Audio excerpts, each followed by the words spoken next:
Good morning, church. Today is Tuesday, and it's my turn to share with you guys what's been on my heart, what God is teaching me. And the theme, I guess you could say, is trust. And it's defined as firm belief in the reliability, truth, ability, or strength of someone or something. And I want to take you to Psalm 146, verse 3. It says, "Do not trust in nobles, in a son of man who cannot save." Verse 4, "When his breath leaves him, he returns to the ground. On that day, his plans die." This psalm is believed to have been written by David, who was a prince himself. And he's saying, don't trust in princes. And he's saying that man is not to be trusted with our confidence. Our confidence does not, man is not worthy of our confidence. Not in that sense. We'll be sorely disappointed if our trust is put into men and we have confidence in them. It doesn't matter if they're esteemed and great men or those whom we lift up as influential or charismatic. They cannot save us, and David shows us they cannot even save themselves, for they don't even have control over when their own spirit leaves their body. Now in Psalm 20, verse 7, the psalmist says, "Some take pride in chariots and others in horses, but we take pride in the name of the Lord our God."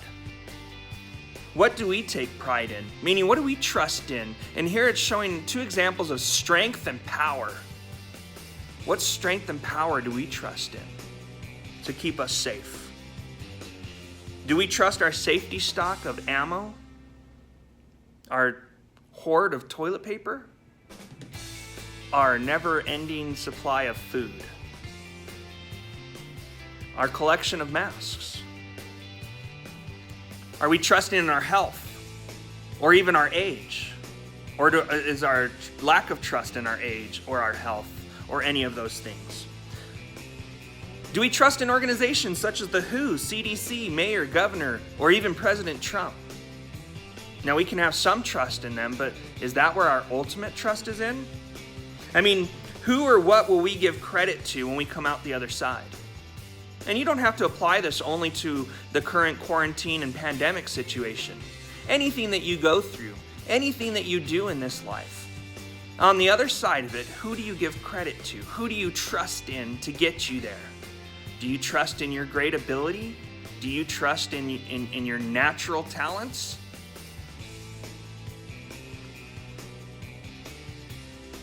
We may do all these things, but we need to remember that we're in the hands of God, and He's the one whom we should praise, and He's the one whom we should trust, and where our confidence is deserved. The character and faithfulness of God is stronger than anything else that we might lift up or trust in or have confidence in. Now, some translations finish this verse in Psalm 20, verse 7, by saying, "But we will remember." We will choose to remember. When we think back on this, we're going to think back on the Lord our God. We will remember the Lord our God. Now back to Psalm 146, verse 5 and 6. Continuing on, it says, "Happy is the one whose help is in the God of Jacob, whose hope is in the Lord his God, the maker of heaven and earth, the sea and everything in them. He remains faithful forever." You see, God never fails the one who trusts and hopes in Him.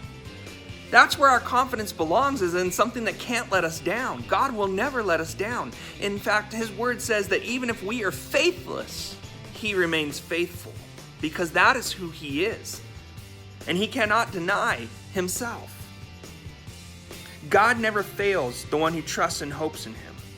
He alone, as Creator, has the power and might, because all creation is under His mighty hand. And so I leave you with this, that your confidence is properly placed when your confidence is wholly and totally in the Lord our God. He's the one that upholds us. We have all these other things that help us to live in wisdom, but let's not put our confidence in them. Our confidence remains in the Lord our God. Yahweh is to be praised, and our confidence is to be in Him, because He has proven Himself trustworthy. Church, I pray that you have a wonderful day. I pray that you're doing well. We miss you here. I don't know if you can tell, but I'm here at the church and it's empty, and I don't like an empty church. And so we long for the day when we can fill up this building again. But until that day, let's be the church deployed.